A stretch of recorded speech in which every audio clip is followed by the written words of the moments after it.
Welcome to Hey Clarity. I'm your host, Lindsay, and today we're doing a collective Akashic Records reading on the new moon in Pisces. The questions that we're going to ask are, what is the overall energy of this new moon? How can we best navigate it? What story is unfolding from now until the corresponding full moon lunar eclipse in Pisces on August 28th, 2026? What are our best intentions to set? And what's the most important message we need to know? Let's get into it. First question. What is the energy of this Pisces new moon? They just said forever changed. You are changed. You are forever changed. It's almost like our transitions, our transformations have really locked in. They've really clicked into place. So it's like I can almost like hear the click. It's like things have been turning into alignment and it's just like click. I just sort of little confirmation honk outside. And they're saying that this is like celebratory, right? How far we've come. It's an achievement. They're saying, to be accomplished, like to be in alignment is an accomplishment. It's a huge accomplishment to be more in alignment. And I'm getting like than you've ever been. And maybe there's like a hint or some remnants of like the true you when you were young, when you were a child or a teenager, those times when you were like free to be yourself. So yeah, they're just saying forever changed, true to you. And almost as if they're saying, like we've been playing games in the tradition and the conditioning of the world, telling us who we are, telling us who we should be. And it's very important to know who you are. And it's almost like they're saying like cloak, like it's been removed, the conditioning has been removed, and then it has revealed like more of who you are. And so, or we're really, again, like clicked into the alignment of that. How can we best navigate this energy? They just said, welcome home to you, welcome home to yourself.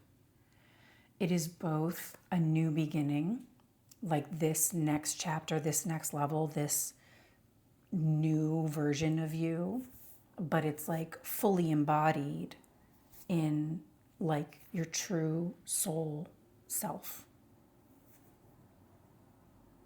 And so it's like there's a springboard, there's a leap of faith that comes from this place. Now that you are clicked into who you truly are, both as your like soul blueprint, and again, those remnants of when you were younger, perhaps a child, really feeling that embodied in you, and who you have been changed, how you've been changed and who you've become throughout your life up into this point as an adult, those merging together. Now that you are in alignment in that way, more new people are going to be coming through, different types of people. You're going to be clicking in alignment with people more complementary, more like you. And they're saying it's just the beginning of that. So there will be more new people and more new places that begin to resonate with this version of you. And they're kind of like, it's like a new old version, right? True to like how you came into this world before it kind of tried to show you and tell you who you were. What story is unfolding from now, the new moon in Pisces, to the full moon lunar eclipse in Pisces on August 28th, 2026? What story is unfolding?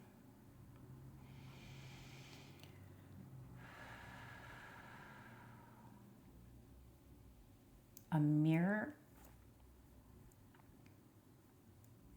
reflections,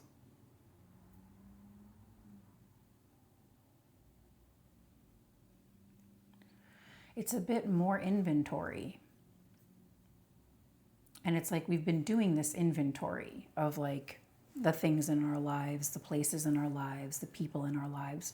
They're saying we've been doing this inventory for about 2 years, just like who stays and who might we have to leave behind, who moves forward with us and who might we have to leave behind. And it's like there's been so many shakeups in our relationships. And now it's like almost like the dust has settled from all of that, from the pruning and the weeding and the purging and the cutting ties. And now with this new next level, next chapter in our lives, more new people can come in. That's love, friendship, our colleagues, our work relationships, our jobs, our family. There's something about,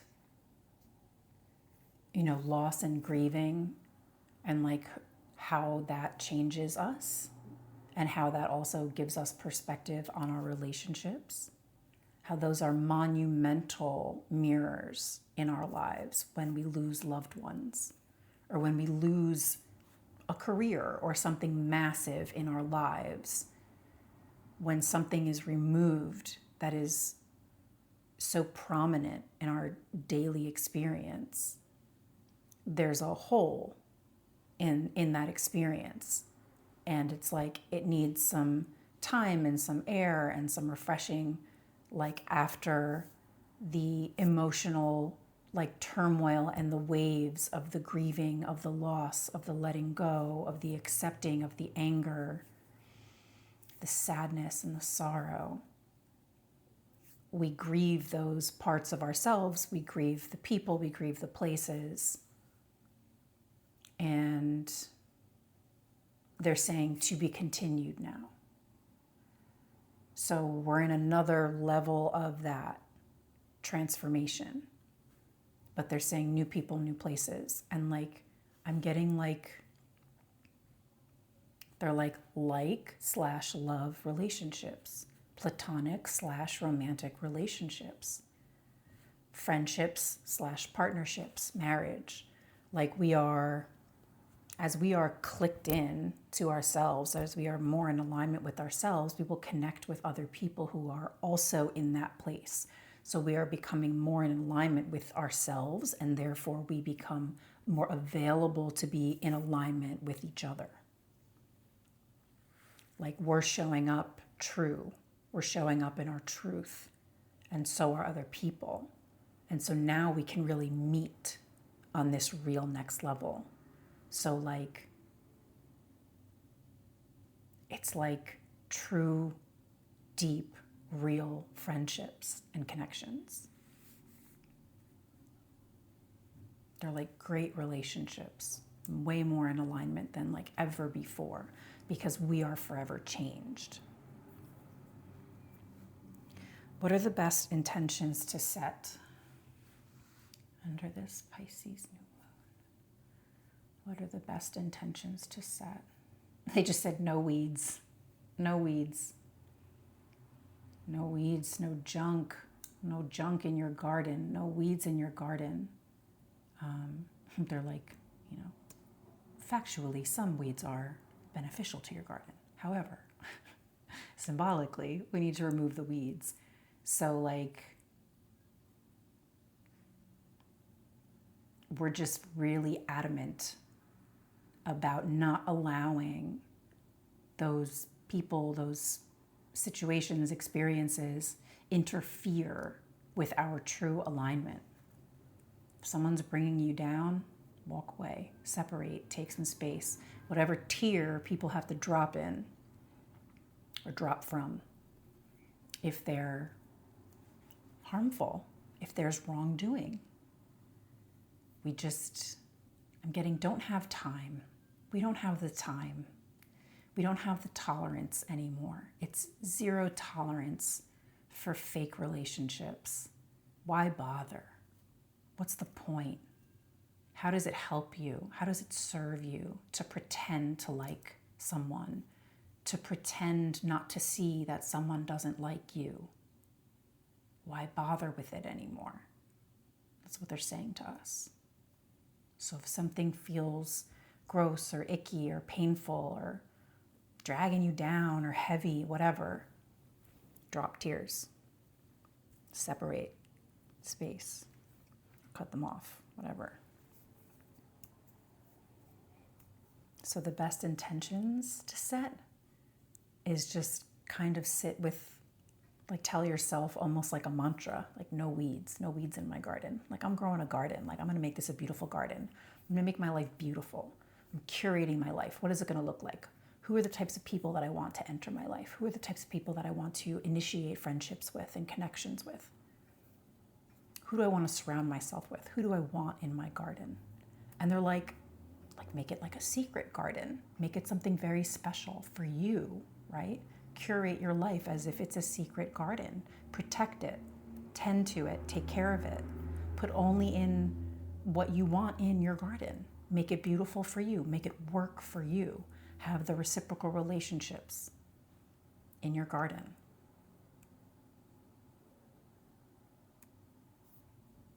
Yeah, and I'm just seeing these beautiful gardens. Like, we're ready. We're ready to have beautiful gardens. We're ready to have a beautiful life. And they're like, despite what you see happening in the world, like in your immediate environment, in your life, if you are far away from the hellscape that is being created, tend to your secret garden, tend to this beautiful garden. It's a very beneficial time. This spring garden, take advantage of the spring energy, take advantage of this cycle. Set things in motion to make your garden beautiful. They're like colorful, radiant, nutrient dense, nourishing, relaxing, peaceful, calming, the place that you want to escape to. Make your life a place that you want to escape to. Like, what would my beautiful life look like? And make it happen. And they're saying, like, within your means, like, work within your means, and don't bully yourself. Don't get down about yourself if your dreams seem out of reach or out of touch. They're like, you make it work with what you got.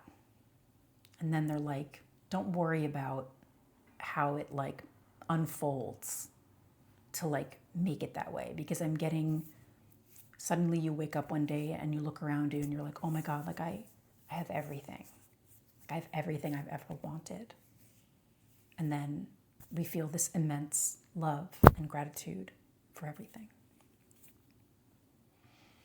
What's the most important message we need to know about the new moon in Pisces?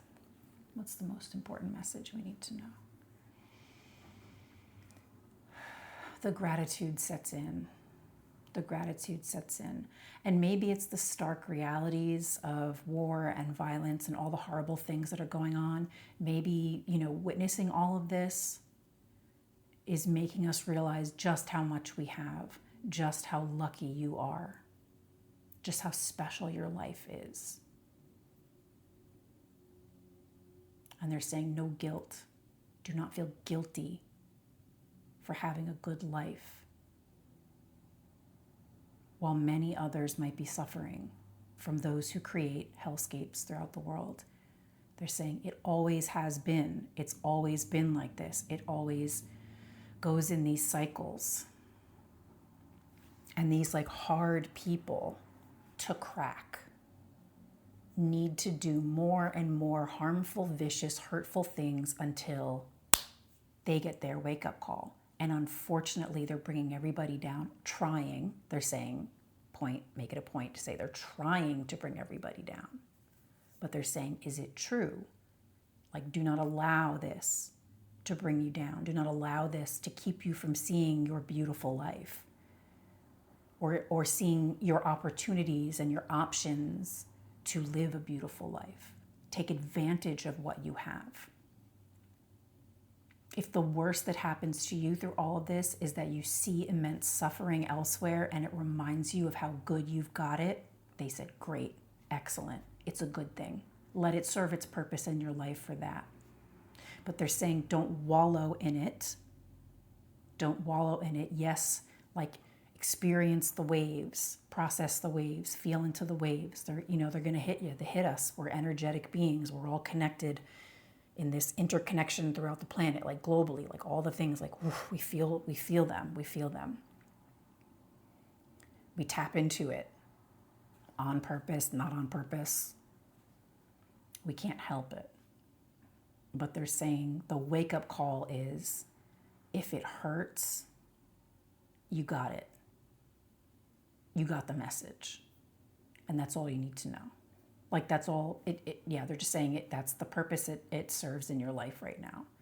And again, like they always say when these horrible things happen in our world, you might feel a call to show up and serve for those people, for those places. Answer the call. If you have a call, I just got chills up my legs. If these wake-up calls, if this immense pain and suffering is triggering a purpose, a service, a calling in you, answer your call. But if there's so many things going on, you cannot tend to all of them. They're like, that's impossible. That's absurd. That's not your job. But each of us has a wake-up call, and each of us finds a different way to serve. Each of us finds a different purpose from all of this, from the hellscape. Anything else? What's the most important message? They're like light bulb, the wake-up call. How many of you have realized how good you've got it? That's what they just said. Think about it. A lot of people are waking up to being like, damn, my life is good. Damn, my life is easy. I've got it. Like, things are amazing. Yeah, like some people they're like tugging at you, government's trying to hurt you, trying to make your life harder. But check in with like your everyday, your day to day. And maybe, you've got it good, or maybe you don't have it good, right? But I just feel like they're generally just saying like, maybe whoever these messages are reaching, they're like, you've got it pretty good. Roof over your head. Are you fed? Do you have some loving people around you? Like richness. There's richness in the air. Even just spring itself and the landscape and how beautiful things are like a really great reminder. They're saying healthy relationships. Like building healthy relationships in the world. Okay. Any last things to slip in? They just said spring is weird. The transition from winter to spring is weird. It's hot, it's cold, something in the middle. It's beautiful, it's dreary. Spring is weird. Let it be weird. Go with the flow. Let it unfold. And just know that like you've clicked into yourself, and this massive transformation is like, it's almost complete, right? So things are going to click in over this cycle, this Pisces cycle, this new moon in Pisces to the lunar eclipse, full moon lunar eclipse in Pisces come August. So it's all going to start clicking into alignment. And that's it. I feel complete. So that was the Akashic Records on the new moon in Pisces. I hope you enjoyed that. Thank you so much for watching, and I'll see you guys next time.